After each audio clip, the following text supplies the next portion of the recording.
Hey, welcome back, everybody, to another production meeting. The fellows and I are back. How's it going, guys? Pretty good, man, other than being freezing. Is it freezing? Yeah, man. I think it's supposed to have like a low of 32-ish for the next few days, so I'm super excited. Ryan's in the holiday spirit. Yeah. Did everyone have a great Thanksgiving is the question. Heck yeah. I did. I watched all the Friends Thanksgiving episodes, which was awesome.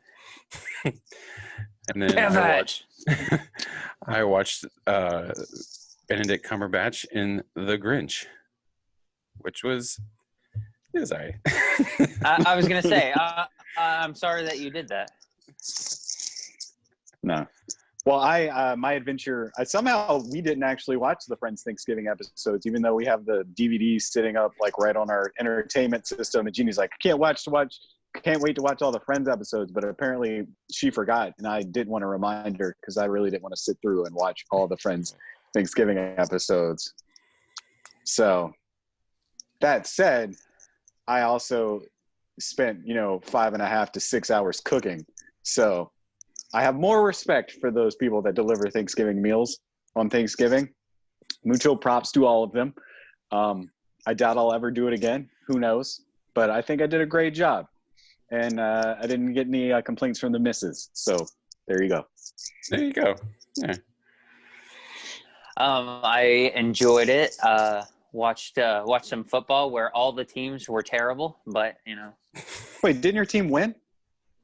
Yeah. But the still, football team won. Yeah, the football team won. So, and today, of course, I enjoyed some nice Wednesday night football. That's weird, but it's the state of things we live in. Would you really call it Wednesday night football, though? Didn't it start at like 4 o'clock in the afternoon? Oh, that's true. Yeah, because Wednesday afternoon football. Because NBC or whoever was doing it is all like, hey, we had this Christmas lights thing scheduled like a month before this. So you taking an afternoon snap. So, no, we got together with my mom's, most of my mom's side of the family, only like 15 people, including us. So it was pretty good. Is that above the state limit for you guys? No, 25. Oh, I was gonna say, isn't it like 25? We have 8. How'd you guys get 25? Yeah. 8. It's like, okay, your state's down to 2. If it's more than you, get out. Oh, that's ridiculous. You have 9 members in your family. Somebody's got to go outside. All right, sorry, Uncle Ted. You got to sleep outside now. We'll talk through the window. Right. I think that's because our state actually wore masks for a little bit, unlike your state. My state's still not wearing masks. I think that. I think it was because there's only 8 people in Kansas. They're all spread out. Yeah. So if they all get together, then that's. So let me get this straight. It's just you, Rachel, and like 6 other people? No, it wasn't 8 of us. Our limit was 8. Oh, I was talking about the whole state of Kansas. Oh. And Toto too. All right. Oh well. But anyway, oh my gosh. Yep. Yeah, I kid you not. I think about 50% of the people I saw come in the restaurant today wore masks. Like 50%. That's like a state mandate. But anyway. Well, how was your Thanksgiving, Ryan? Well, I had some salmon, and then we watched Cliffhanger with Sylvester Stallone. A very Thanksgiving movie. Thanksgiving classic. It's a very, very interesting combination of things. Salmon and Cliffhanger.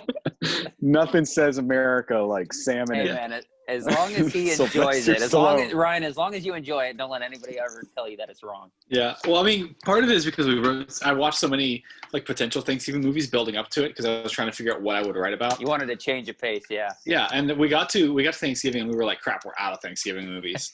So we were like, Cliffhanger was Sylvester Stallone. No, you were more like, all right, time to start on Christmas.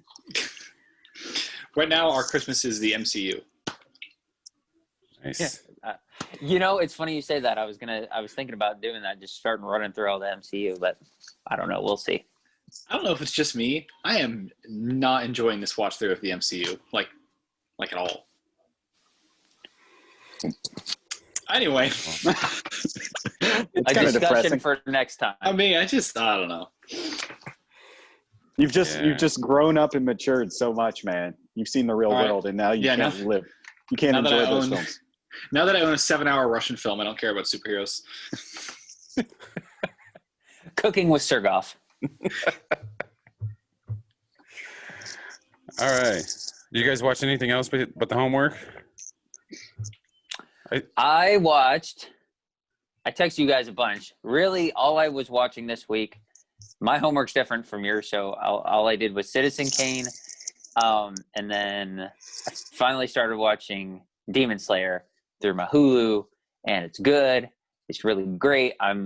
There's like 26 or 27 episodes in total. I'm on 17, I think, 16 or 17.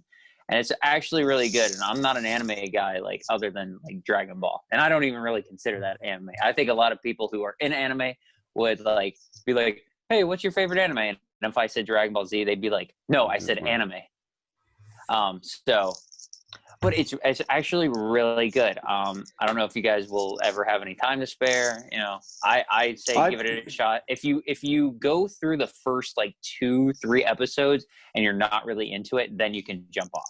I don't know. I kind of disagree. I want to say I watched because I started watching it when it first was being released with on I guess Funimation or whatever. So it was bi-weekly. And I want to say I kept up for like the first 10 episodes, maybe 12 episodes before I stopped because I hated waiting. And I was like, I'm just going to stop watching it and wait for them all to come out. And then I'll go back and do it. I still haven't gone back, but I think that show progressively gets better. Like, I don't think you can, you have to get through at least 4 or 5 episodes to really understand where the show's going. And it just builds on that, at least from what I've seen. And I enjoyed it. I mean, the animation in it is like top notch. Like those fight scenes, the way they do those is amazing. So I agree with Alex. I love that, or at least those 13 episodes that I watched. Yeah, I think I have a little bit more tolerance. I mean, because like the first episode was like not very, and then thinking back about it, yeah, those first few episodes are not the best. So yeah, actually, I think I will agree with you. After about the 4th or 5th episode, once you get past like a certain arc, if you can call it that, yeah, it starts getting way better. And overall, like I love it.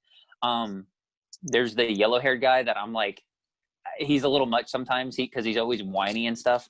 But otherwise, it's a really fantastic show. So I recommend it to everybody here. I think all of you guys would like it.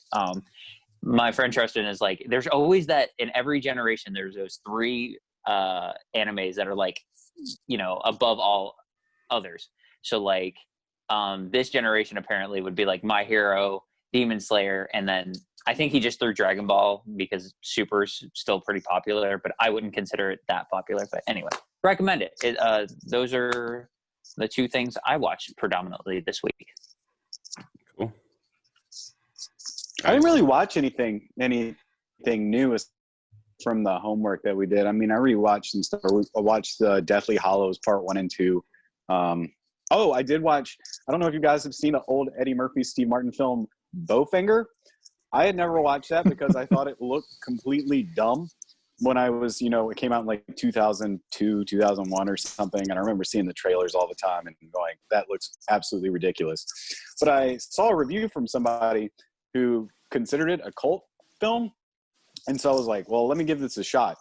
And it's actually not horrible. It's actually kind of clever if you want to take a chance and go it. And Eddie Murphy he plays obviously 2 characters, but this I think is the most convincing 2 characters that he's played, even though one is absolutely ridiculous and dumb. But I think it's a very clever film. And I would recommend it at least to check it out. Now, of course, Ryan might watch it and probably hate it because it's not highbrow enough. Actually, maybe it's highbrow enough. I don't know. But that was it. I also watched a couple episodes of some random show that I saw on Amazon Prime called Wayne, and it was pretty good. It's about a kid whose father. This kid is like kind of crazy. He doesn't care about anything, and he'll do whatever he wants as long as he feels that it's right. He doesn't like bad things happening to other people, but he'll basically just run up and punch somebody if he thinks something bad is happening. So anyway, his father dies, and he decides to go find his mom, who apparently has his dad's old car, and he takes like a cross-country trip with this girl. And shenanigans happen, and I've seen 3 episodes. I watched 3 episodes of that, and it was actually fairly entertaining. And at some point, I'm going to go back and watch the rest. And like I said, that was Wayne. I'm pretty sure that's what it was called, yeah. I'll double check. And then we were watching some movie earlier, which I haven't got to finish before. That's why I was a little late coming to this, which was, and I don't even remember the name of it, but it was about these people who climb on this Nazi ship, and there's vampires on it. So that was actually kind of cool. And I will look that name up too. That was really random. Yeah. Is that the Nazis that were on the moon? No. It's not Nazis on the moon. These people are like, they're basically at the beginning, they're stranded on a life raft. And then they basically see a Nazi ship coming to them, and they decide to just climb aboard it because they don't have any other options. And the ship's empty, and creepy things happen, and then they figure out there's vampires on the ship. And then that's kind of when I left. So, but yeah, these people are Nazis from what I saw. I don't know if the vampires are Nazis, but the ship's Nazis. Oh, it was a Nazi ship. Okay. I mean, they could be vampire Nazis. I didn't get that far. All right. Ryan? Not much. I watched one of the homework. I watched one of 1,000 adaptations of Wuthering Heights, and I realized that I hate that story and that English people had nothing to write about than other rich English people dealing with stupid problems. And then I watched The Last Unicorn from 1982. Which is kind of good. Yeah, actually I did. I really enjoyed it. Wait a second. I feel like somebody has told me about this before. I feel like we've had a discussion about this. I mean, it does a good job not feeling like it's totally just for kids. Because it kind of is, but then it's also like got some really inappropriate things that happen in it. I think it's G or PG when it came out. But as soon as they got to the sarcastic talking skeleton hanging on the mantelpiece that they needed information from, I was like, I am really digging this movie. Christopher Lee's totally into it too. Like, you can really tell he cares, and you don't often get that with like just animated voice performances. So it's pretty good. Yeah. I also watched a short film on YouTube, and I only bring that up because it's on IMDb, so I was actually able to rate it, called 2020 a 1917 Parody. I don't know if you guys have seen this. It's 2 guys in California, and their film group put it together over 3 months. So it's already become hilariously dated because of the amount of things that have happened in 2020. And it's just 2 guys doing the one shot from 1917 trying to get toilet paper, and just as many 2020 jokes as they could throw into it. And it's kind of really fun. So it's like 18 minutes long. I highly recommend it if you've seen 1917. Yeah, I'll check it out. While you were talking about that, I had to on the cable box, I was trying to look up that Last Unicorn. I know we've talked about that because I saw that animation and I was like, I remember thinking that was super weird looking. Nah, man, I'm good. I'll just take your word for it, Ryan. It's a good movie. Wait, as someone who watches so much animation and anime, why aren't you just put the movie on and see how long you last? Well, plus it was like $15 to rent. I don't know. Okay, where did you watch it? Ryan, where did you watch it? Oh, see, I'd have to go to his house to get it. I thought it was on Amazon Prime at one point. Yeah. Well, while we talk about that, I'm gonna search it. Do it. Well, while you guys were doing that, I actually started The Seven Samurai. So, yeah. Started? You didn't sit down to watch it all in one watching? Oh, no. only 3.5 hours of 1940s only reading. 3. Yes. That was a lot of reading. but it's good so far. And I feel kind of bad because it's like I know what the story is because it's been adapted at least 100 times. And it's like now I'm watching the Kurosawa film for like the first time, and I'm like, I know where this goes. That's probably why I started it, but whatever. Okay, I think by the end you'll adore that movie anyway. The first time I watched it, I sat down and watched it in one viewing. I got halfway through it, and I was like, "This is good." And by the end, I was like, "Wow." Interesting. But I don't want to say too much about it.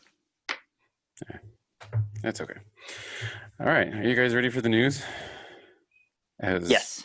little of it as I could find. I had to pull this stuff out of like Bizarro World. First and foremost, apparently Hailee Steinfeld is confirmed. In Justice League?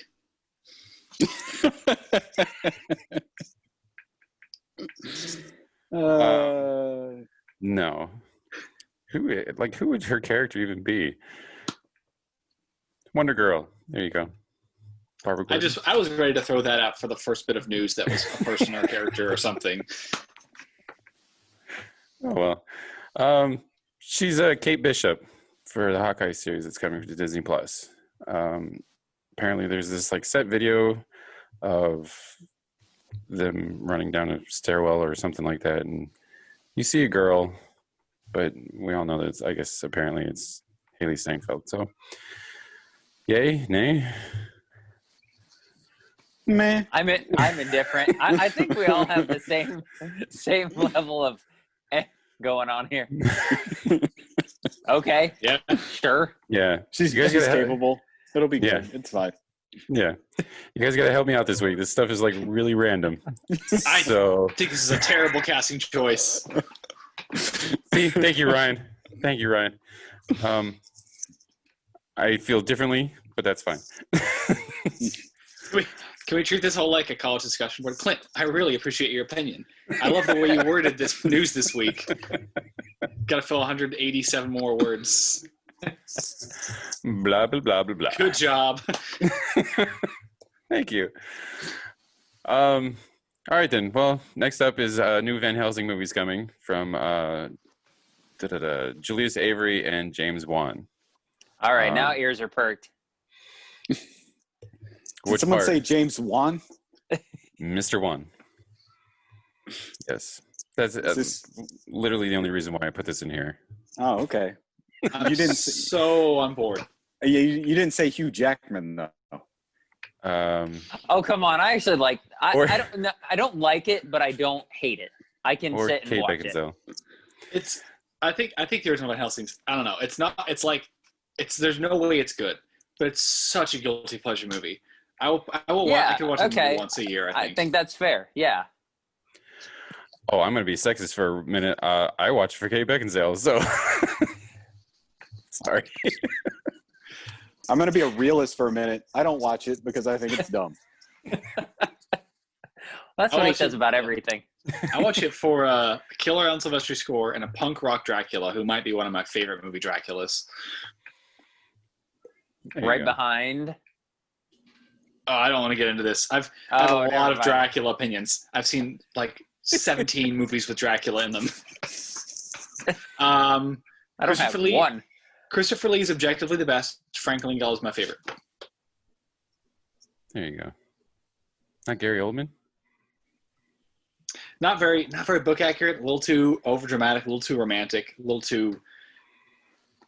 Wait, did you just call Gary Oldman over dramatic? Yes, and for the performances he's acting against, he is. Now, people say he steals the show, but I think he's just overdoing it just a little bit, and everybody else is kind of, except for Keanu Reeves, everyone else kind of meets him. I mean, I don't know. Anthony Hopkins also overdoes it. The performances in that movie are all over the place. I can't tell if everyone's below those two, or if everyone's above the middle, or if everyone's just so much better than Keanu Reeves. I agree. But yeah, Van Helsing movie by James Wan.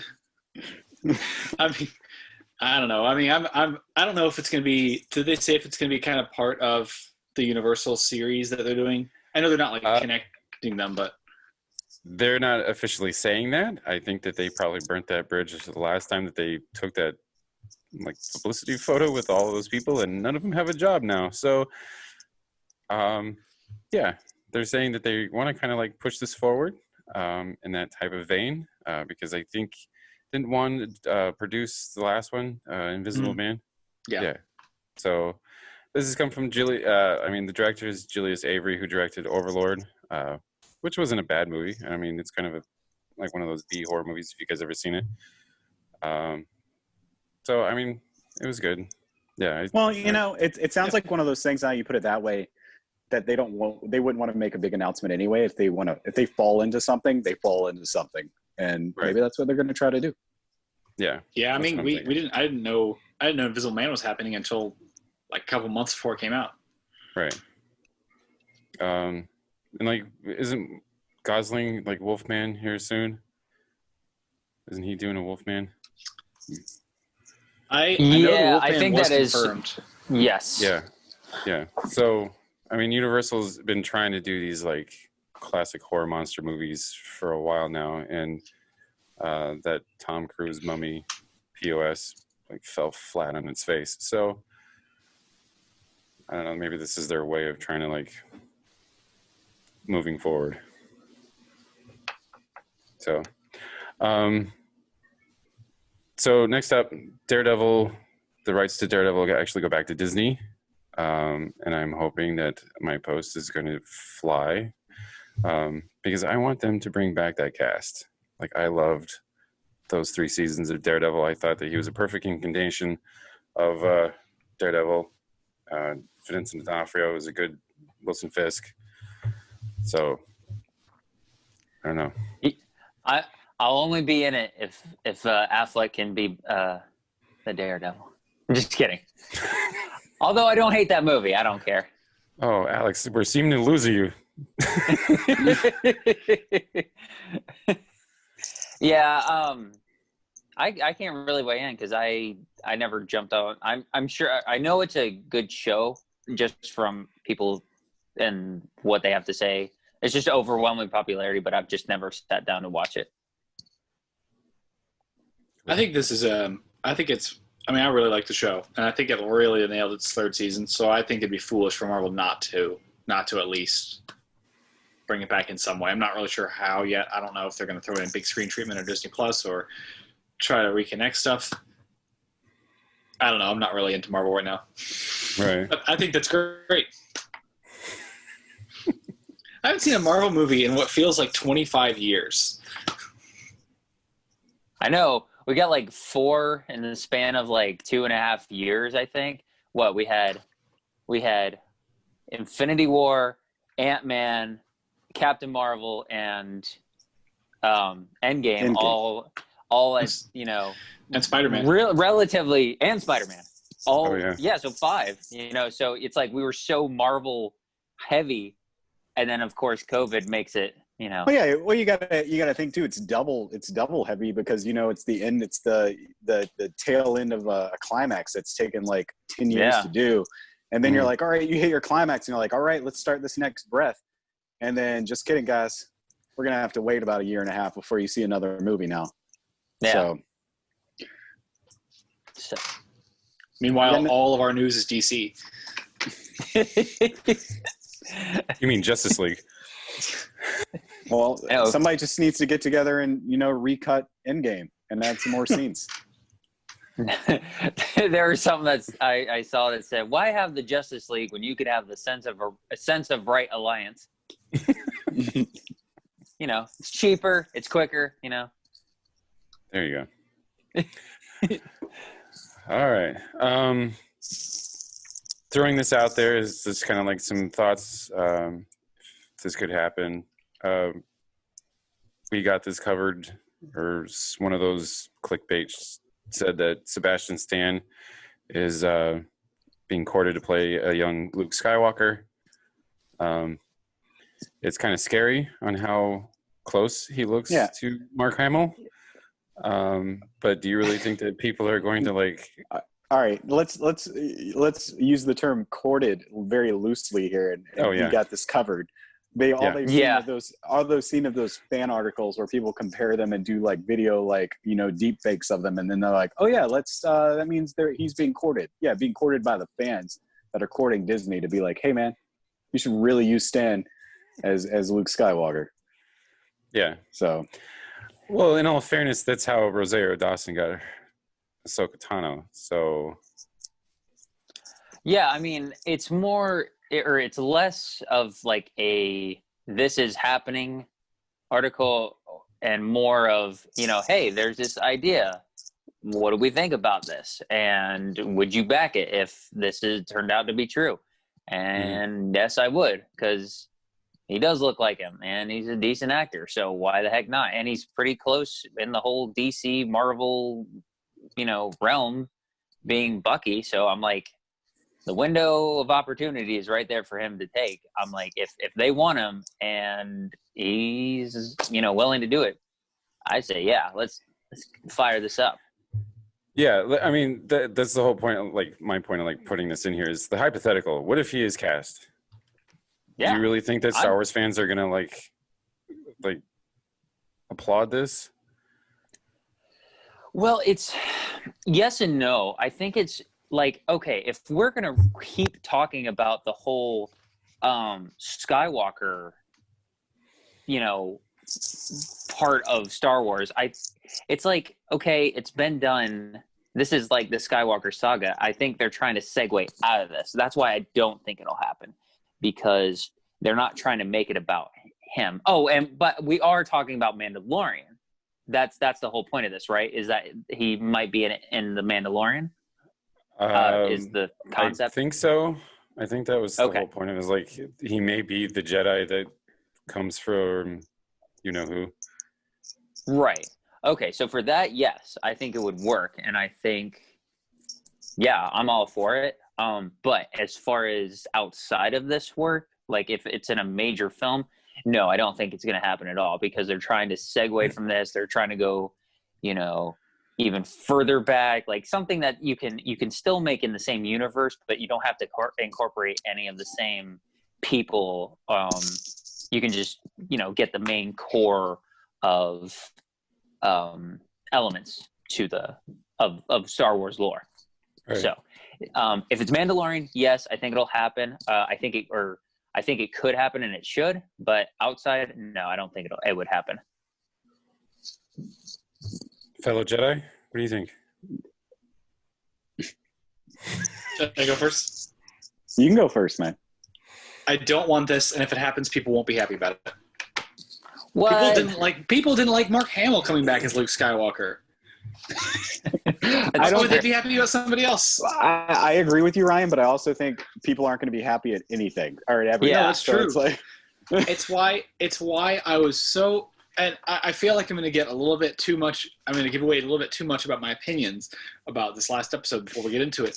But it is why I had initially started really loving this series, because it's something totally different, or Rogue One, which is something totally different, or that's a good point. I know where you're going. I don't want Luke Skywalker back in Star Wars. We've seen him now. We've seen 9 movies about the Skywalkers. Do we need more Luke Skywalker? Maybe if it's like a cameo, that's fine. But I don't need Luke Skywalker in Mandalorian, and I don't need something else about Luke Skywalker. Okay, you know what? I'm going to piggyback on that. I'm going to say, yes, I agree with that. So, like, the idea of it is good, but yeah, you know what? I think too much Skywalker, yeah, it's been done to death. We need something else. I agree. Maddie? Man, do what they want to do. It's okay. It wouldn't bother me either way. He looks like Luke Skywalker. Put him in there. Just don't make him like an integral part of the show. He doesn't need his own show. He doesn't need his own movie. If they want to do like a little fan service in the show, Mandalorian, that's fine. Whatever. It's not going to bother me. I mean, as long as it doesn't become about him, yeah, I could see that being a fun cameo. I mean, we've seen kind of redone original characters in other things, you know, characters that show up in the animated series or cameos, and I'm like, as long as it's not a huge distraction. But as soon as you upend your series by doing something completely different, or you cliffhanger your movie by having Darth Maul back or something, then I'm like, why are we bringing this back in the first place? Because Disney has to do self-control. Right. I agree with actually all of you. I think it would be a good fan service just to kind of fill the gap between Jedi and Force Awakens. Well, Last Jedi, because that's 30-year gap, and fans are going to want to know where he's been for 30 years. And we got snippets of it from The Last Jedi and The Force Awakens.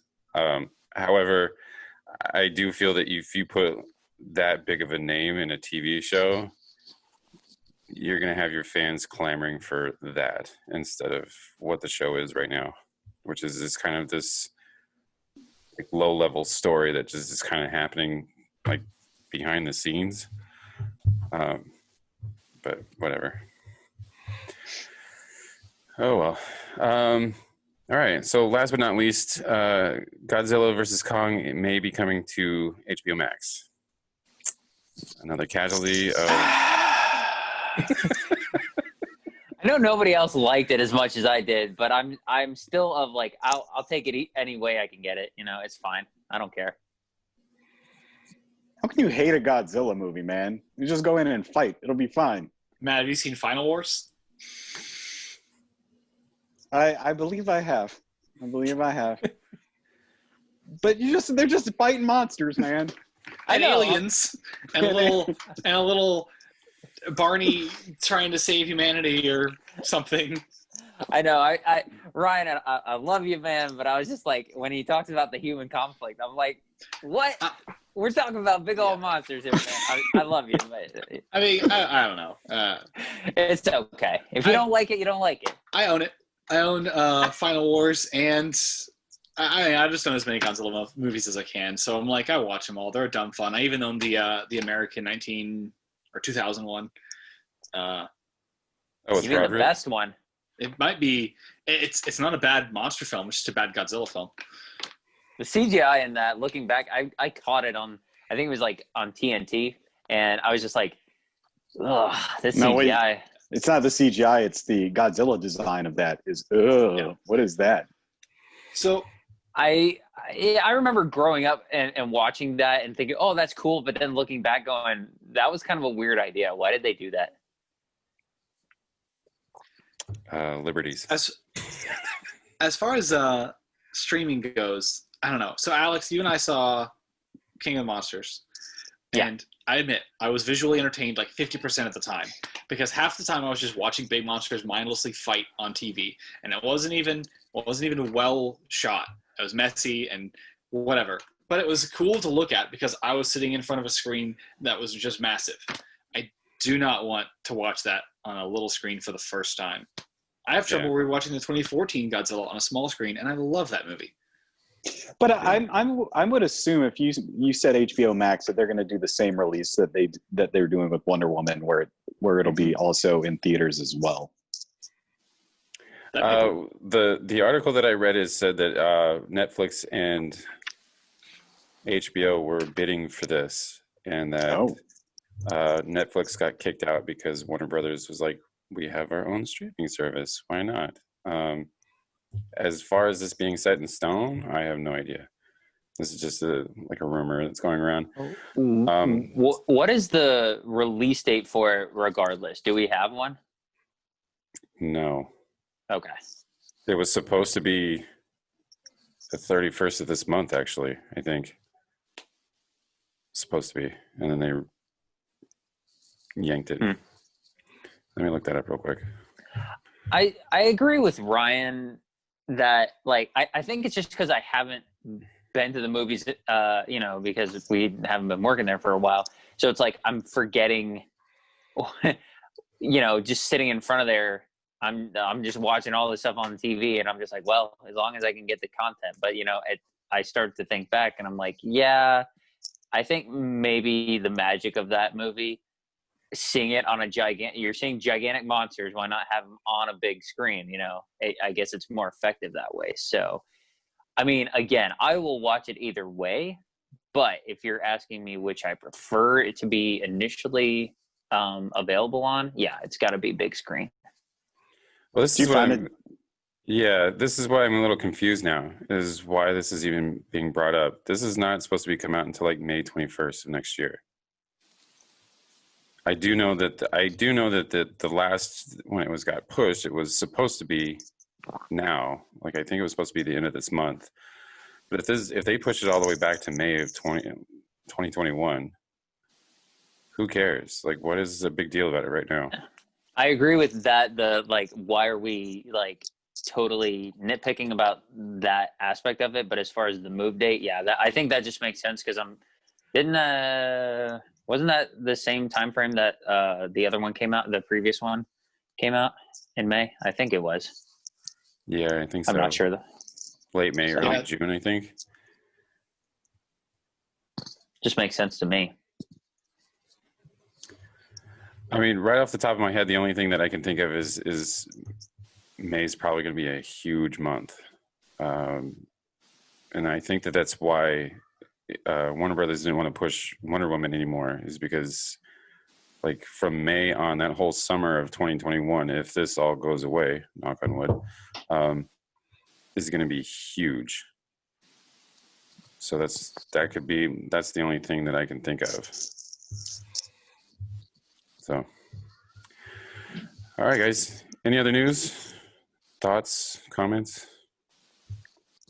Nope. Let me double check, make sure there's no news you forgot. Okay. Probably not. He's grading your homework. Oh, by the way, Alex, Last Unicorn is streaming on HBO Max. Oh yeah. Yay! So there Add you it to the list. go. No, you don't have to watch all of it though. Unless you How want long to. is it? How what is the length of this movie? It's like 86 minutes. I was gonna say Yeah. it's probably like an hour and 86 20. minutes apart, and there's 7 parts. I was like, yeah, no, I'm not gonna do that, but it's good tonight. It's nice to have that option. You know what you should watch though is Ridley Scott's Legend. Oh yeah. That's a good movie. I can do that. I think I've heard good things about that. Tim It's Curry.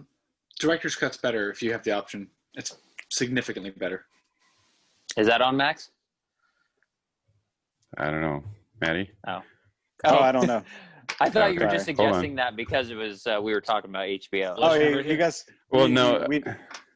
Sorry, I'm not to change the subject, but we did forget that somebody did die this week. Oh, brother. Yeah, I didn't want to bring this up. Who was it?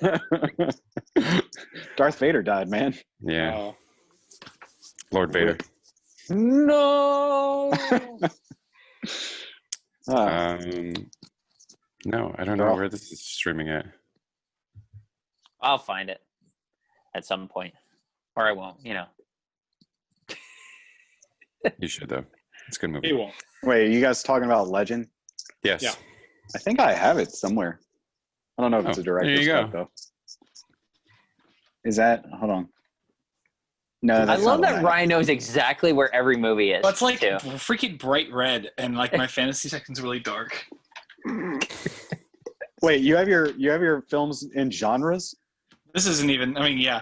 So we have action and adventure, anime or animation, anime, and then we've got a Disney section separate. Then it goes Well, of course.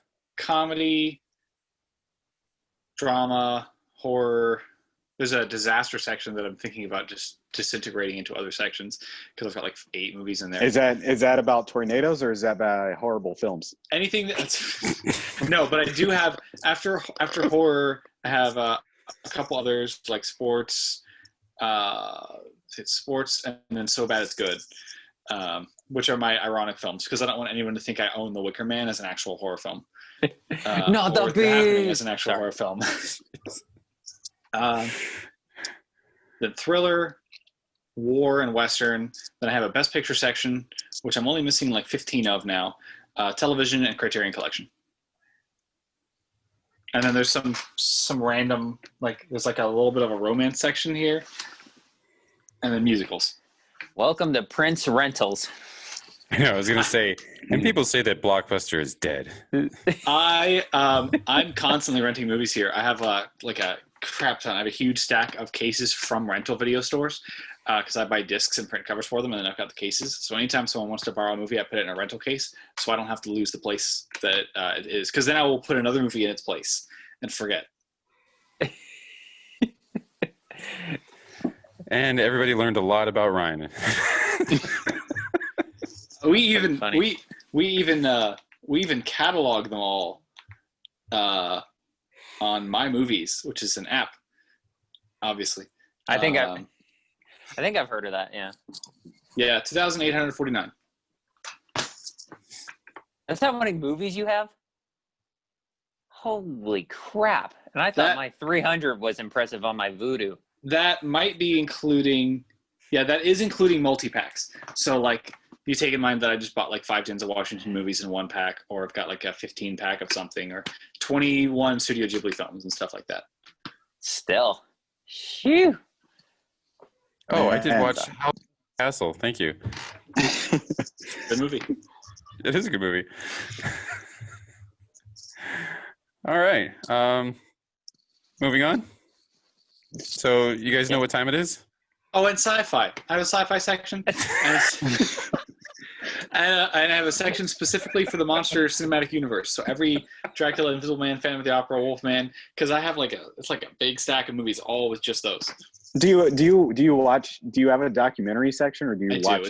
It's about that big, so I don't count it.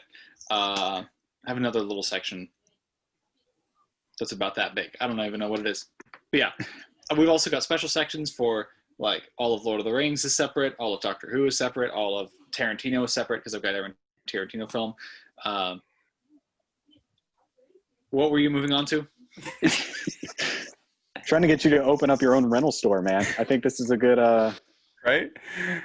I'm getting that. You go Ryan's RyanFlix. Redbox. We can get a RyanFlix. We can just mail DVDs out to somebody. If only somebody had come up with that idea first. Oh, shoot. And there's like a little family category for, like, all the animal movies and stuff like that. Like, we bought a zoo? Muppets and animals and movies that don't really belong in other categories. It's like the kids section. Yeah, it's the kids section, but not the animation section. The kids section. Yeah, Matt, come on. What if you say, for example, you bought Call of the Wild? What I'm not going section? to buy Call of the Wild. I know, but what section would that go under? Which one? Because we have the miniseries already goes under television, which we have. I'm talking about the one that just came out, the horror. I don't know, probably action adventure. Okay. Or so bad it's good. I liked it. I have really eased up. We were actually talking about it earlier, and when that came out, I was like, "This is terrible." And now that I've seen all the garbage, one of which we watched this week, that I've had to go through, your Artemis Fowls and the like, I'm like, yeah, Call of the Wild wasn't so bad. I'm gonna have to sit down and watch it because I think it's on HBO now. So, but Jeannie doesn't want to watch it because she doesn't like watching movies with animals in them, just because horrible things could happen to animals and that affects her. Yeah. So Do you want me to spoil it for you? No, I'm gonna watch it at some point. Well, did you read the novel? I'm not spoiling anything. Not spoiling anything. If you just go into it knowing, obviously, that it's a completely CGI dog. It doesn't matter, man. It doesn't matter. And the fact is, I was gonna say, like, I think that was the point when it first came out, and we were like, oh, that looks dumb, is because of that CGI dog. I think that was the main reason. It's still a fun time. I think if you just don't try and judge that too harshly, like, oh man, it doesn't look anything like a real dog, then, if you're not too critical about that, it's fun. It's a fun time. They should have gotten a real dog and, like, CGI'd Harrison Ford. So stupid. A real dog would have absolutely made that movie better. You know what? Just a better dog. I don't remember him being in it too often. That could actually almost work. That's what I thought about Indiana Jones 4. What movie was that? He didn't say anything. He just said, "That's a good idea, Alex." Okay. That's probably what they're going to do for Indiana Jones 5. So, yeah. Just have to wait for that. I've not enjoyed this conversation at all. You're like, just go to the next segment. Okay. Reeling it in. Moving on. It's Mando time. Mando time. Okay, so this week was chapter 13, the Jedi. So I assume that we all know what that means.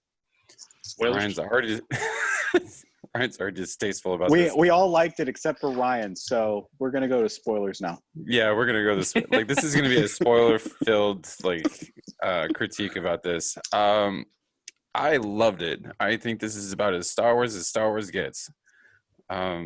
There's a lot of callbacks to a lot of different things. We got a name for Baby Yoda. Can't call him Baby Yoda or the child anymore, apparently. A little indifferent about the name, Grogu. That's kind of weird. I feel like any name they threw out there was going to be weird, so I don't. Yeah. It doesn't really matter. You called Just this, an acquired taste. Yeah. Well, yeah, and that's like Alex and I talked about it. I was like, look, you've called it the child, Baby Yoda, for over a year now. So what, like you said, Matt, whatever they were going to name it, was people are going to be like, what? No, I mean, they could have just named him Greg.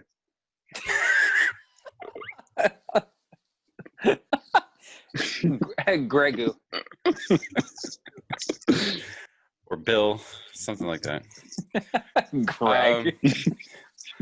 So yeah, there's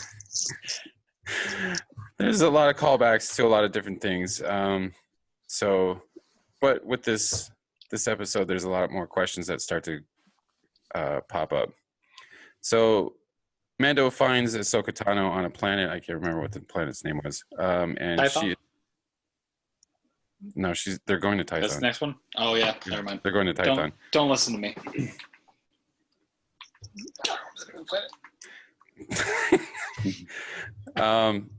So they're on planet. She's dealing with a magistrate that is apparently torturing people and stealing all of their natural resources, and there's a reason why. So what did you guys think about this episode? Matt, you go ahead. Okay. Like I said before, I liked it. My biggest problem with the previous episodes was I wasn't getting, enough information for the plot going forward. And I was just like, all right, now this episode comes out and they're like, here's all this, here's all this, here's all this. And I'm like, all right, that's a lot. And on top of that, we got some stuff that we hadn't seen yet in this series. We got a lightsaber. We actually got 2 lightsabers. And then we got, a lightsaber fight. The only thing they didn't do is have a lightsaber versus a lightsaber. And I know this is the Mandalorian show. I know that. He's not going to wield one. That's fine. But we got it in there. Some fan service for everybody. Got Ahsoka. She's in there. I mean, her hair was shorter than it is in the series. I understand that. But she looked good. It was a good show. I think she was fine in it. No issues, man. I thought it was pleasant. And I definitely would give this an 8.5, bordering a 9. So... I'll go next. I thought it was. I wasn't blown away by it, but I certainly didn't hate it or anything. I thought it was on par with the last. What is this? The 5th episode of the season, right?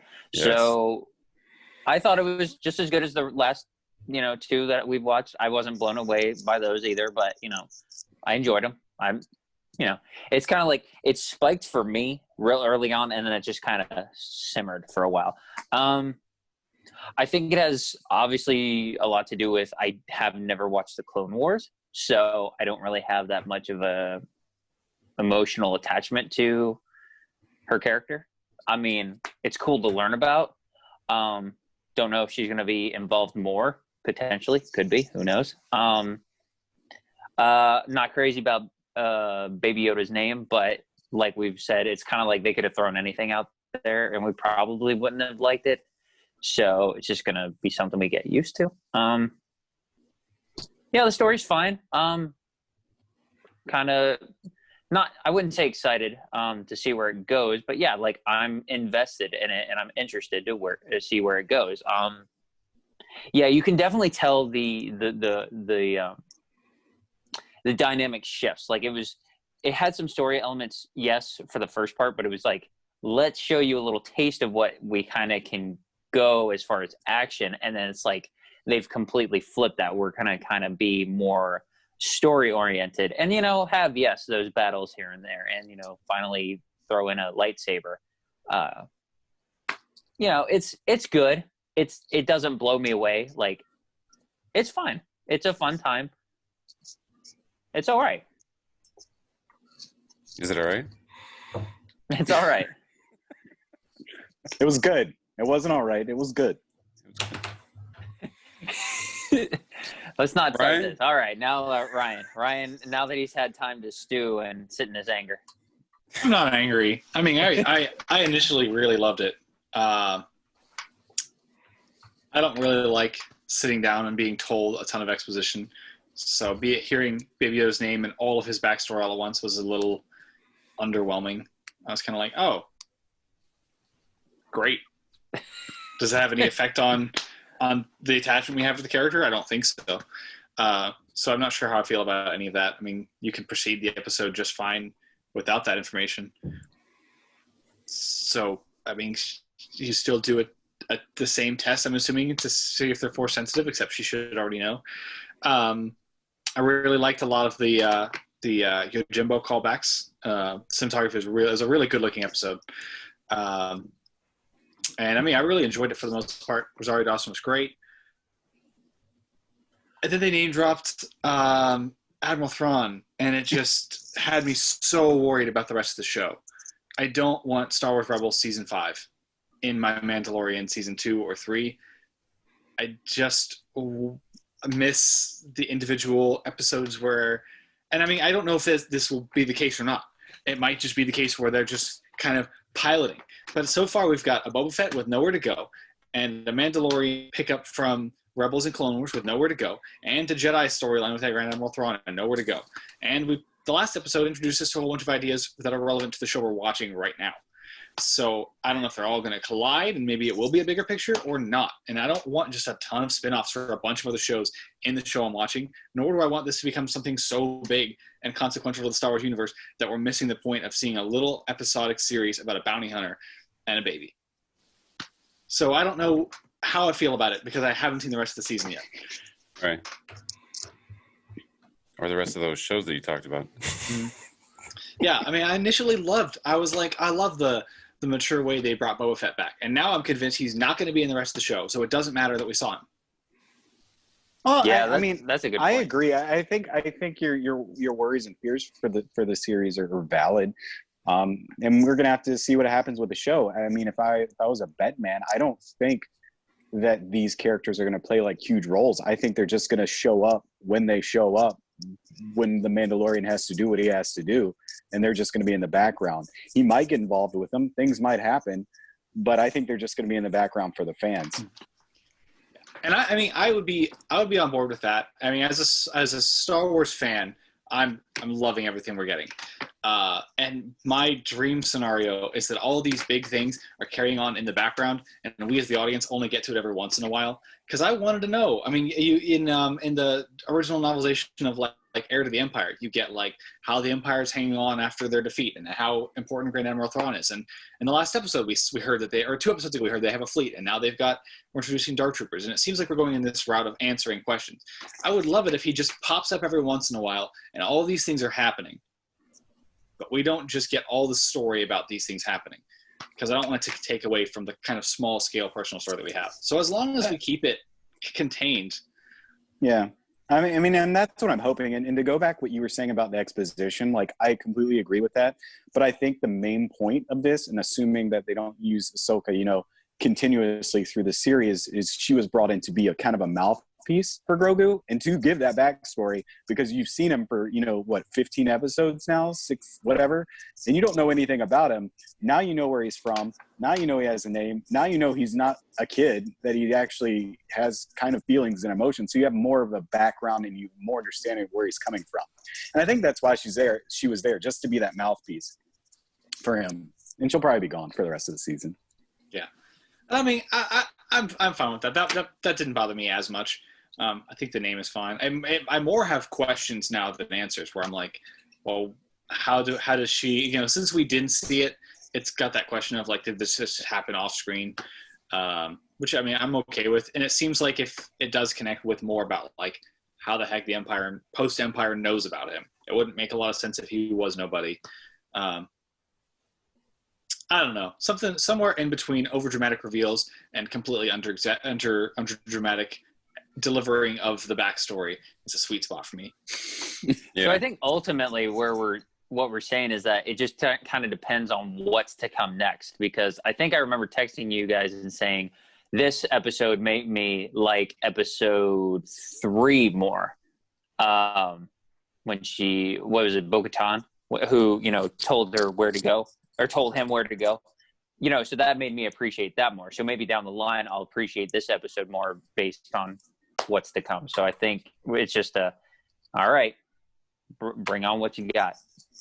Well, how do I put this? I think this is going at a more rapid rate because, I mean, if you've ever watched Rebels was a very self-contained show until season 2, and then it became a little bit larger, and then it became a little bit larger and larger. And I think this is going at a little bit more rapid rate, where with Rebels, it started introducing like Mon Mothma and like Lando Calrissian, and trying to like just drop these characters into like certain episodes that were just kind of like one-off episodes and stuff. This kind of feels more of like her episode. And yeah, with like, she does a lot of like nod and winks to a lot of different stuff. And just in that scene where she's like, well, I don't want to train him because of this, and he's got attachment, and it's happened to the best of us. And like all Star Wars fans are like, yeah, we know. So, and you know, and even at the end, there's that reveal that she's looking for Thrawn. And if you watch episode like the Rebels, you understand that she's not really looking for Thrawn; she's looking for Ezra. And so that's like another point that I was going to say. Filoni just did an interview with Vanity Fair, I think it was, and he kind of hints that this episode and the season finale, or the series finale for Rebels, is not chronological, where this episode actually happens before that episode, or at least the epilogue for that.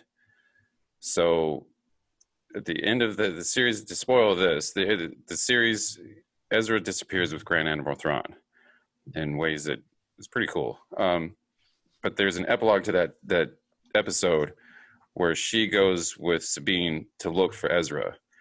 So Dave Filoni has hinted that the Mandalorian episode actually happens before that epilogue. So we may get like this spin-off, unfortunately, or fortunately, however you take Rosario Dawson's depiction of Ahsoka. We may get that spin-off where that's the whole show, is she's looking for Ezra. So, or, you know, Jaren comes back to kind of help her look for Ezra somehow. I feel like every other episode of the show we're like, and there's going to be this spinoff, and there's going to be this spinoff, and there's going to be this spinoff. I'm like, can we just get done with this series first? Yeah. Well, Disney's got to, you know, start promoting their new stuff to come on Disney Plus. So. Yeah. But I mean, speaking of a of, good point. Okay. Go ahead, Ryan. I was gonna say when I was first watching Rebels, I remember getting into season 2 and being like, I don't want Clone Wars season like 6 or 7. And then by the end of that show, it does get back around to being Rebels. So I think season 4 was really strong because it does wrap up. But I did really enjoy it when it was also doing other things. So we might get to that point in Mandalorian where I'm taking back everything I said now and I'm enjoying seeing a bigger picture. I mean, the other thing about Rosario Dawson too is like she plays Ahsoka. Like she's a very battle hardened Ahsoka. Like you can tell, like she's a little bit more rough around the edges than she was even in Clone Wars. Mm-hmm. So I don't know, and I thought that was actually a good thing. Is like you can tell that she's matured, even from Clone Wars. Yeah, I agree. That makes it more effective. Mm-hmm.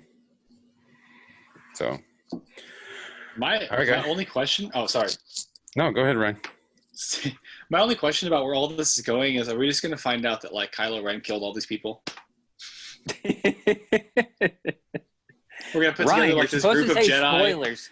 And then, well, that happens in the original movies. I'm just saying, like we find out Luke builds his Jedi temple and has a bunch of students, and then that happens. And I'm like, hope that's not where this is going, because Low key, I guess I was kind of thinking that too. I think, are they going to incorporate Kylo Ren at some point? I because of the potential of Luke being there. With The Last Jedi, we know that Luke was at some point training him.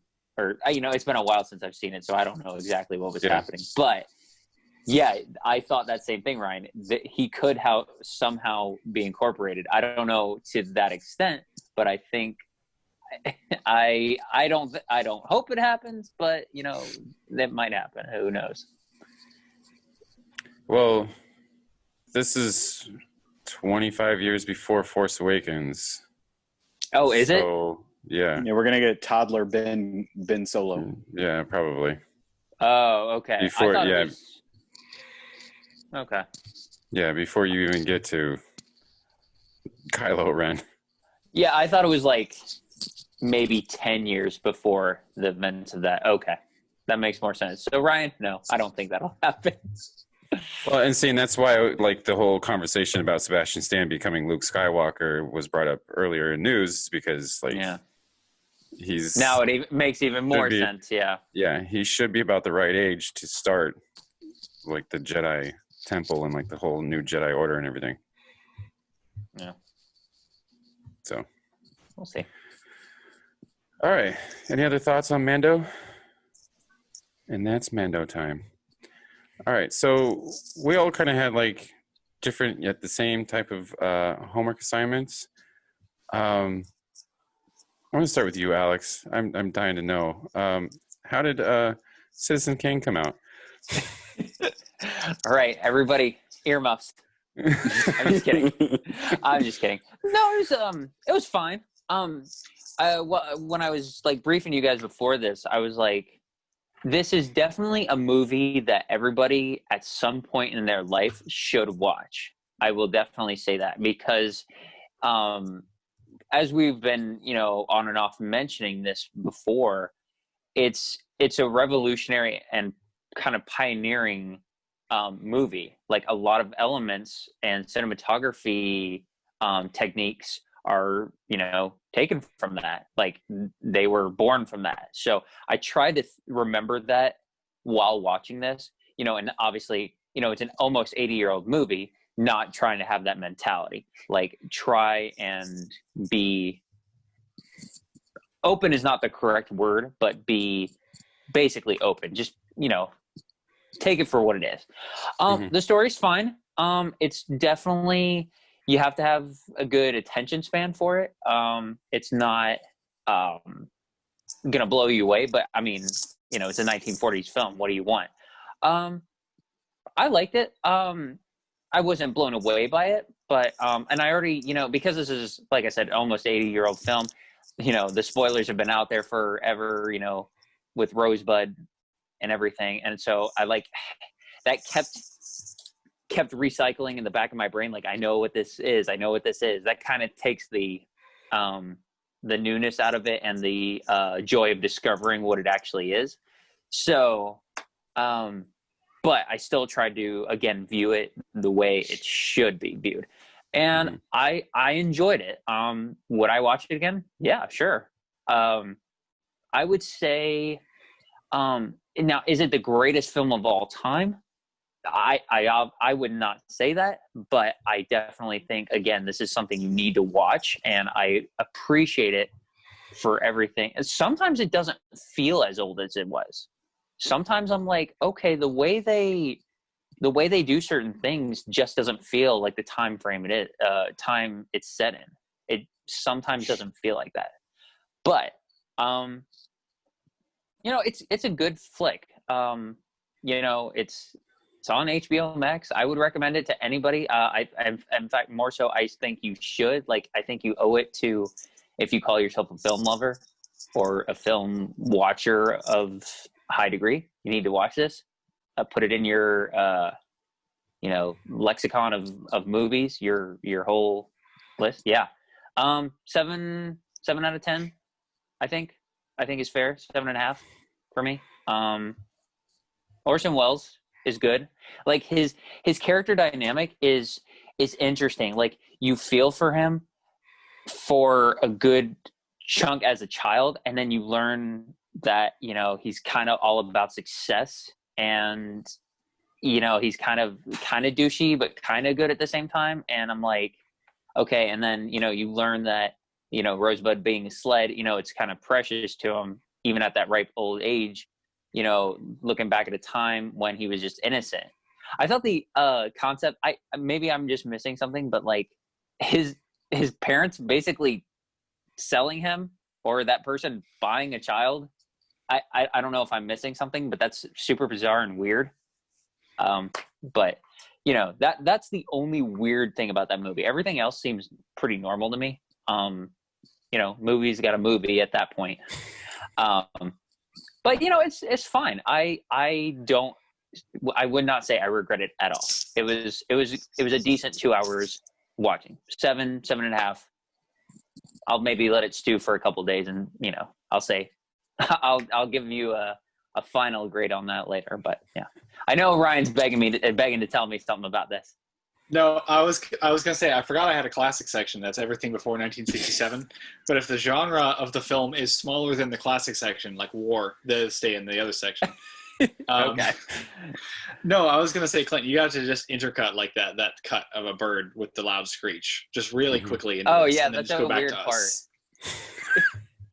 Yeah, that was such a weird thing. I remember we talked about this beforehand. Like, it was that meant to be in the movie? Was that just like shot and they needed to get like a final cutout or something? I don't know. It definitely spooked me, but you know, I was like, oh wow, that was scary. Threw it away. Yeah, it was good. Again, watch it. You need to watch it at some point. Obviously, everybody else here had watched it besides me. That seems to be the theme on a lot of these things, is where all of you guys have seen them and I have to catch up, because you guys have watched probably 5 to 7 times more movies I have in my life. So that's fair to say. That was my movie. All right. So Ryan, you had Uncle Frank. You had to try real hard not to say the other. I know. Uncle Frank. We got this. Frankfurter. But however, Maddie, you watched it. I did. Ryan, you watched SuperIntelligence as well. Yeah. Okay. And not Uncle Frank. Matt did my homework for me, and I'm hoping not to get caught. Am I the only one that watched Uncle Frank? Yes. Okay. It was very pleasant. It was actually very good. 7.5, 8 for this. Paul Bettany is he's not amazing, but he's pretty good in this role. It's actually very well written. It's a very great character piece, which is a film that you think it's going to be about one person, but it ends up actually being about Uncle Frank. Literally, it's about him. Surprise. Like I said, I can't really say anything. I can't really think of much bad about it. It gets very heavy towards the end. I don't really want to spoil it for anybody, but I definitely would recommend it. It is kind of depressing though, but it's a little fun. So, but the theme of it, the subject of it, is pretty heavy. So just going in with that. But Paul Bettany is great in it, and I can't remember the girl's name from It, the It girl, whatever her name is. She's also in it. Oh yeah. I can't. That's gonna bug me that I don't remember her name. I want to say it's like Lily or something like that. I don't remember, but she's okay in it. She plays the same character. I haven't really been impressed with anything that she's been in, because I feel like she's been the same character in everything that she's in.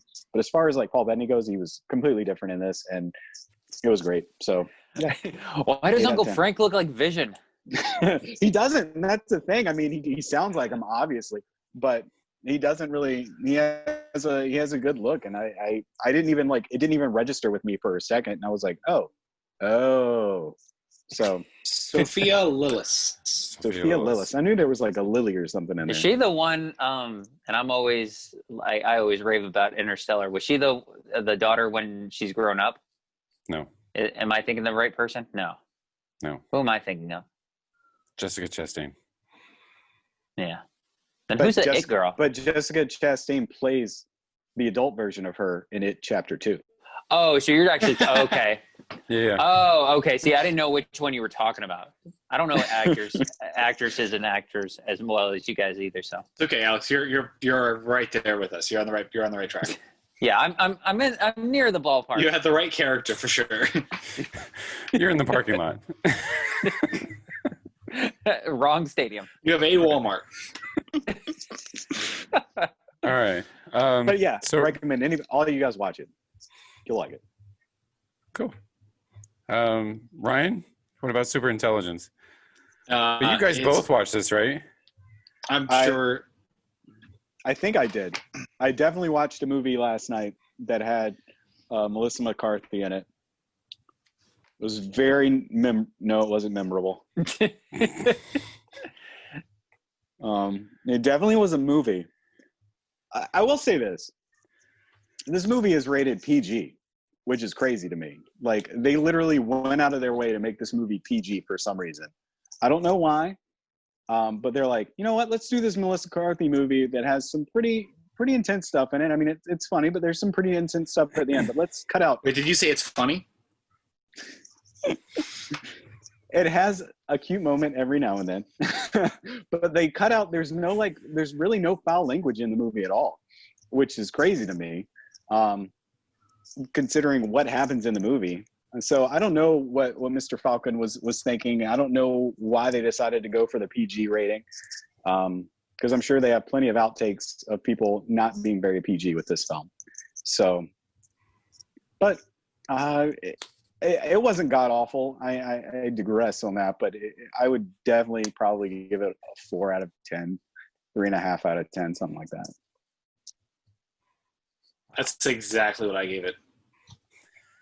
I mean, it's not like something you watch and you hate yourself for watching. It wasn't hilarious. It wasn't that funny. It wasn't like, it had an interesting premise, but it wasn't that smart.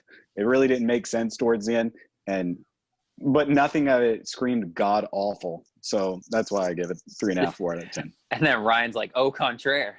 No, I agree. I completely agree with that. I mean, we had to split it up into 2 viewings because we started watching it, and then at one point we paused it because we were like, oh, this is almost over. So we paused it, and we had 40 minutes left, and we were like, oh.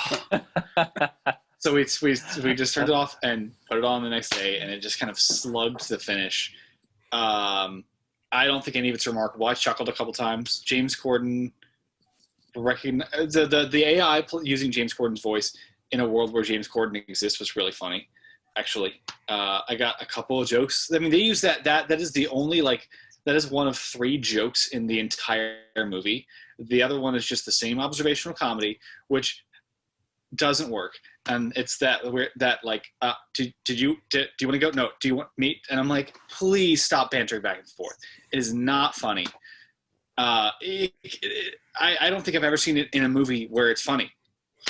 And I want to know why this movie was made 4 years ago, because there's weird references, cultural references that are way out of date. There's dabbing. There's a character that's just Hillary Clinton when she was running for president. I don't understand. Was it legitimately made 4 years ago? Or are you being... I feel like it was. I feel like it legitimately was made 4 years ago. Because It probably was written 4 years ago. Yeah. I just don't understand why I mean, I don't know. I don't really care. I'm not going to put that much thought into it. I don't think it was that good. The most disappointing... Good. Oh, no, I was Wait, just going to say... did you want... No, you go. No, man. Okay. No, I was just going to say that the James Corden thing is fine. I have an issue with him just because I've read that he's a horrible person. So whenever I see him, I'm like, ugh, I don't like you because I've heard you were the biggest D-bag in the world. That's fair. So and I can't... That wasn't part of the joke. You can finish. So that's why it's not funny to me. I just don't want him to be on my screen. So that kind of takes me away from it. I understand that it's comedic just because that's the thing, but I don't like the man. And I will stop now. No bantering. Continue, Ryan. Well, it totally, you're right. I think it totally feels like they wrote it and then they pitched it to him and he was like, I don't know. And they were like, what if we made it you, but not you, but you knew it wasn't you, but other you knew it was you. And then he was like, yeah, lots of me and my name all over the place. I don't know. The worst part for me, and I wish I try not to write my own endings going into things since Game of Thrones, but and I'm just going to spoil this because I don't think it's worth watching. Who cares? I mean, you know how it ends based on the fact that it turns into a rom-com halfway through and never changes, but also there's no comedy or tension or desperate struggle in the third act. Yeah, chemistry. I mean, it's just, it's not a good movie. But is that I was really, really hoping that the world would just end and they would end up together anyway, and they'd just be this couple in the apocalypse. And I was like, oh, that'd be such a funny ending. There's no way this movie is going to do it. And they don't. They just have a safe little cop-out, and it doesn't even make sense. Like, he projects his face on, like, a wall, but there's no technology in the room. Is he using, like, little wooden tiles? It doesn't make any sense. It just slugs its way to the finish. That's bizarre. I put it on Corden, so it's funny. Yeah. I put it on maybe half a point higher than Hubie Halloween because it's not Adam Sandler wishing everybody were nicer to him by the end. But this is an infinitely non-funny movie, and Hubie Halloween is a classic. So comparatively, au contraire. I laughed about the same. I had a couple chuckles from SuperIntelligence and one good laugh from Hubie Halloween. That's about the same for me. I don't even remember what that laugh is. Well, this finished filming in 2018, so. Then it's just out of date. Yeah, like I said, I feel like it was written in like 2014 or 2015 or something like that. Yeah. Oh, well. Is that how dabbing works? Is it too?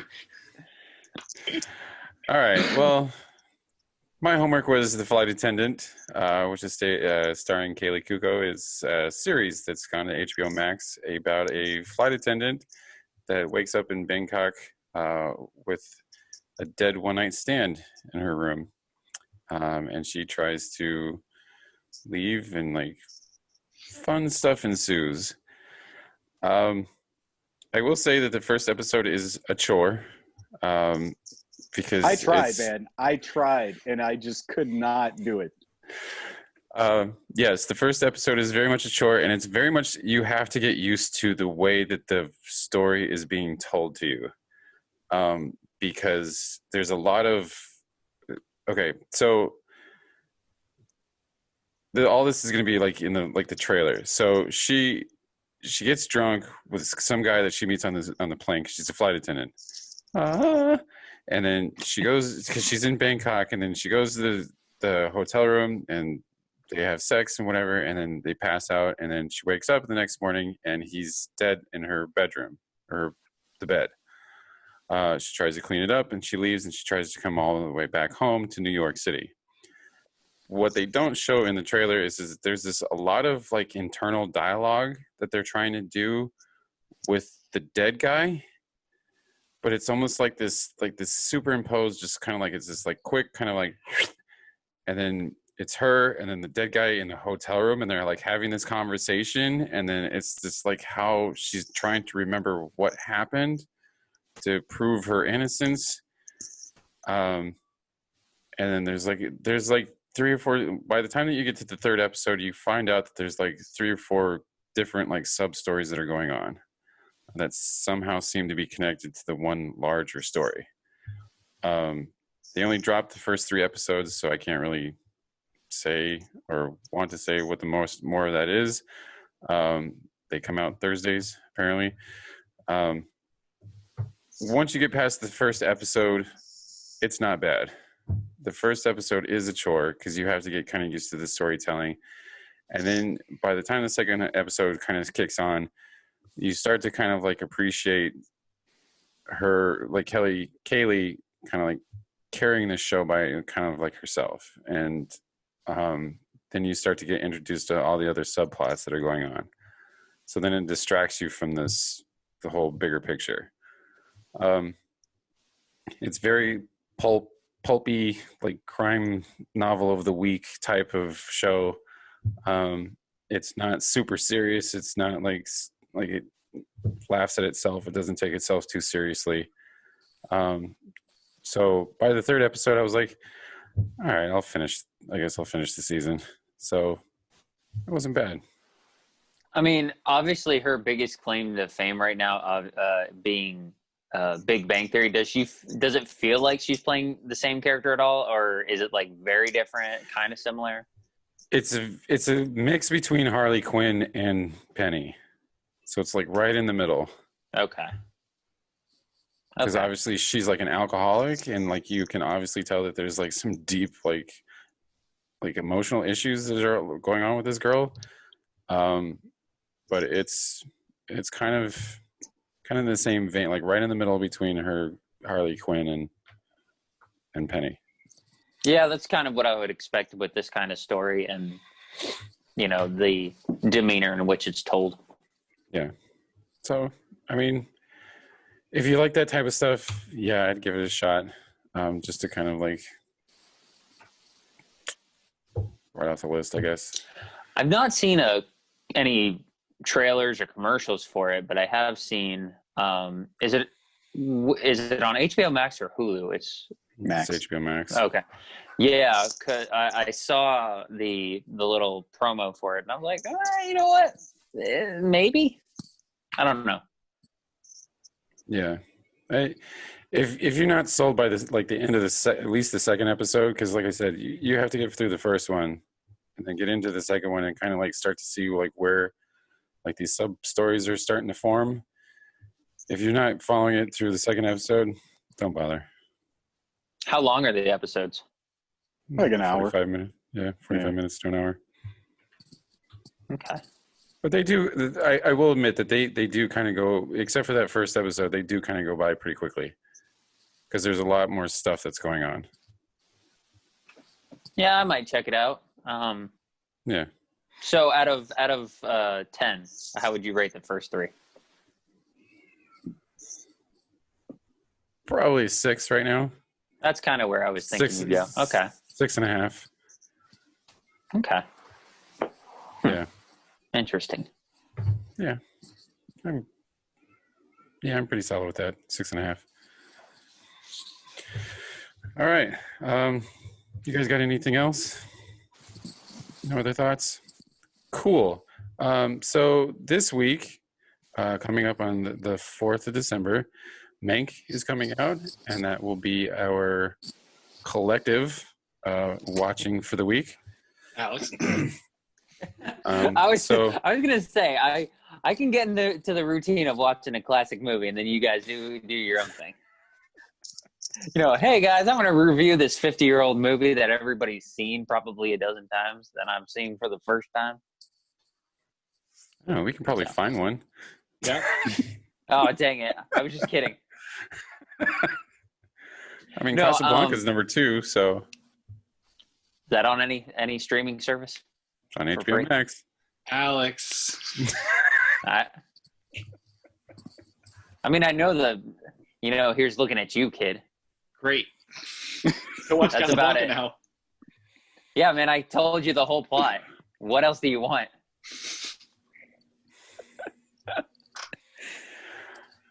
Man, I'm gonna be watching a lot of black and white movies, aren't I?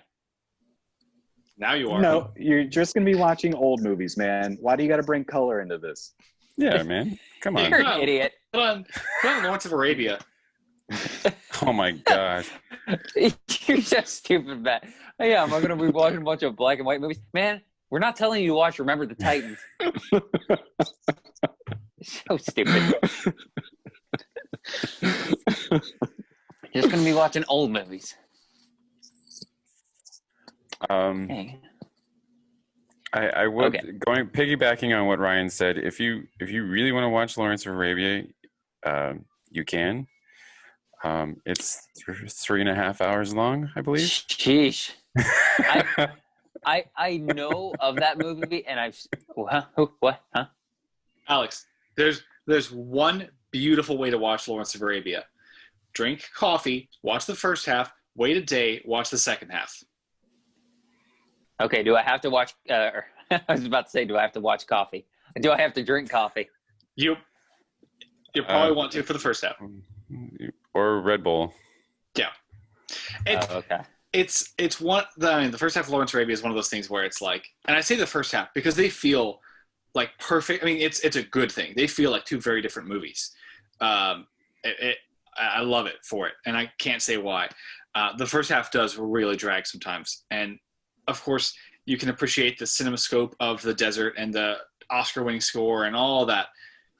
That doesn't mean it's any more exciting sometimes.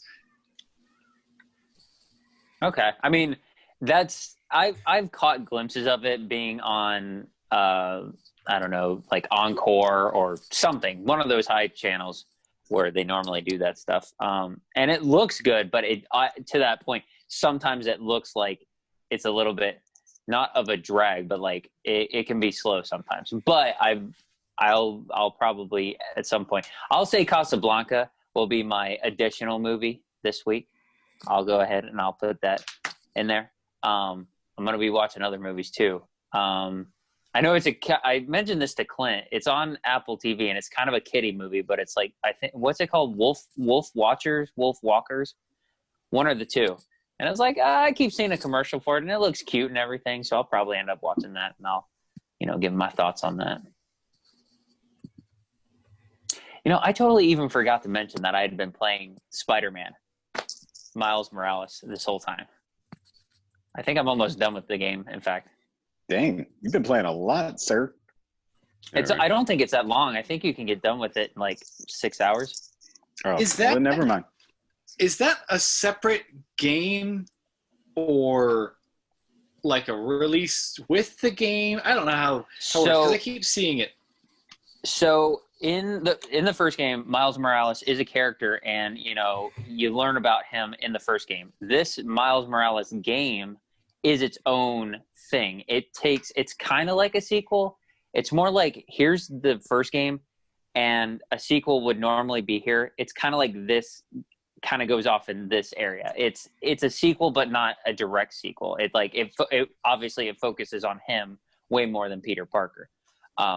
So it's like somewhere in between a full-fledged game and like a really big DLC. Okay. Like that's not totally fair because it's a really beautiful game. I mean, it's very similar to the first one, and you really haven't experienced the game until you get on. If you're fortunate enough to have a PS5, you get on there and put it in performance mode and just be like, holy crap! The frame rates and all the environments they kind of move kind of quicker. But at the same time, it's weird. It's just that frame rate gets put up, and it looks nice. It's a good game. It's like if it's like 3/4 of like the regular Spider-Man game, I would say. I have been playing it a lot. I haven't been playing a lot of missions. It already says I'm at like 70% done, and I'm like, I've been kind of doing side missions, so I don't think it's a full-fledged game. But Ryan, to your point, or to some of your question, this game is released for the PS4 and PS5, and Spider-Man actually got released for PS4 and is on the PS5, but only if you get this like combination of Morales and Spider-Man for the PS5. That's the only way I know it to be available, which is kind of irritating because if you've platinumed the PS4 version of Peter Parker Spider-Man and you have the PS5 version of it, you can transfer your save data and get a free platinum basically. And I was like, oh, okay, cool. Let me go see if I can get this upgrade. I just put in the PS4 Spider-Man and it was like, no, we're not doing that. No. So that's the only way you can get the PS5 version of Peter Parker Spider-Man. You have to get that combo. And I'm like, that's super annoying. So, but it's good. I got the combo, even though I just bought the $20 PS4 version like 3 months ago. But I just wanted to see my new Spider-Man. Now I'm upset because I didn't realize the game was I looked it up. It's 7 hours for the story mode. And then completion is like 16 hours. This game is $50. $50. Well, I mean, with games trending towards $70, it makes sense to me. It really should be like $40. Yeah. I was going to say, I'm very near the end, if not like at the end. Cause I was playing, I've only been playing it really, strong for like this week. And I'm like, I feel like I'm at the end. So, well, that's good. I want to say I logged at least 2 or 3 hours in it before I started playing Persona. So I was going to say, you're almost halfway. Yeah, exactly. No, but for real though, you said put it in performance, man. You got to put it in fidelity mode, man. You got to see that ray tracing on those walls. You got to see your reflection. That's how I had been playing it, and I put it in performance for like one gaming session for like 2 hours, and then I was like, let me go back. And the fidelity, yeah, I kind of prefer that. Just my personal taste, I say experience performance mode, you know, given what console you have. But yeah, if I prefer just because it's more traditional. Mm-hmm. And that's kind of where my brain goes. So forgot to mention that at the very beginning. If people, you know, stay awake long enough through this video, there you go. There's Spider-Man for you. Well, apparently Kip watches our videos, so he's got one. Hey, Kip, thanks for watching. Hi, Kip. Or listening. Don't know if you're watching or listening. Show this to all the guys you work with. Because we're awesome. Yeah. What these guys are. I don't know about me. These guys are. We all are. All right. Well, so next week is Mank and Alex is what? Oh, by the way, I did look this up for you, Alex.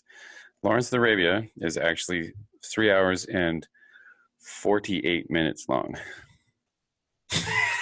So it's like watching the extended edition of Return of the King. You're good, man. There you go. But only half an hour shorter. Yeah. I'm gonna be like, guys, I'm tapping out here. I'm tapping out. I can't. I've already got too many movies. Again, get to the halfway point, watch the second half, watch disc 2 another day. You'll know it. Get to the intermission, watch the second half the next day. I'm gonna keep asking these kind of questions. Where do I watch this? Well, this one you may have to like. I'll have to go to the library. Yeah. Yeah, probably. I can probably Google it and it'll be somewhere. Just fly over, watch it here, and fly back. Ironically, it'll probably take the same amount of time. Yeah, just pay about $400, you know, for the round trip, and then you got it, and then $400 more for the delivery back. Yeah. You just mail it to me.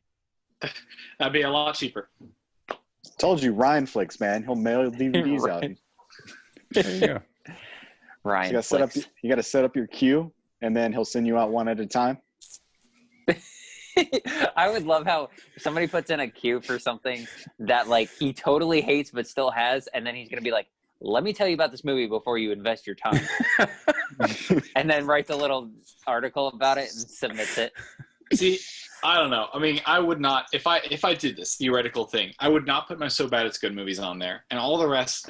I have a big like pile of movies that I just am selling here, and movies like this I don't put back in my queue. I can't tell what that is. Speed Racer. Speed Racer. So, you know. Oh, not Matthew Fox. Oh, it wasn't terrible. I think I talked about this last week. I don't know. It's just. But it's not rewatchable. No. What's Matthew Fox up to? His loss. Somewhere on another island. He was in World War Z for like 45 seconds. What is Matthew Fox doing? He's not party of fiving it up? Yeah, and while you're looking that up, tell me what Scott Wolf's up to as well. I got that. Scott Wolf. I don't know who this is. He's also in Party of Five. I was going to say, I have no idea who this is. Nancy Drew from 2019 He's in to 2020. Nancy Drew?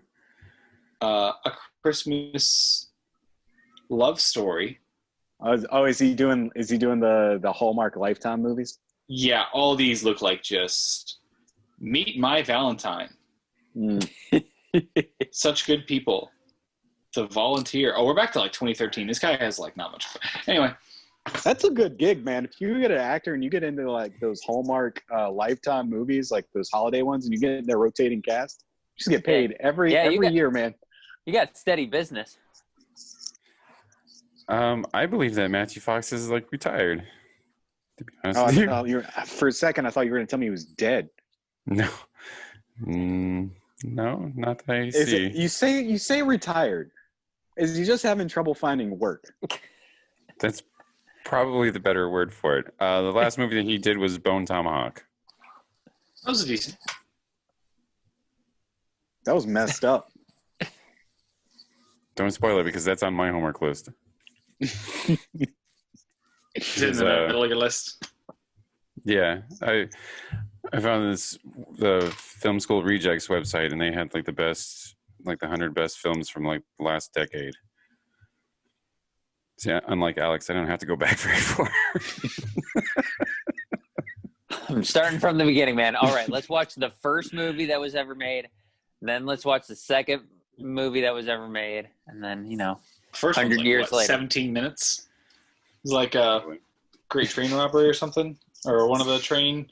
I don't know, man. I haven't seen it. He has to go find a Nickelodeon first.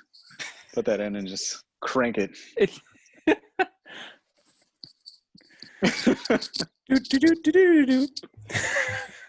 Oh, man. That was so cool. All right, we got anything else? No games or movies that we forgot that we watched this week? I haven't even been to a theater in like 3 weeks. I don't want to go see the last Vermeer. What's playing right now? The Croods 2 and the last Vermeer and Vanguard with Jackie Chan, which has like a 4.6 out of 10 on IMDb. I have enough bad movies. You telling me you missed out on the Thanksgiving classic, The Croods 2? I haven't seen The Croods 1. Oh, yeah, we talked about this. Yeah, No so regrets. you'd be lost. Yeah, like Matthew Fox. Jeez. Poor Matthew Fox. All right. Well, then we'll see you next week. Bye, guys. Later.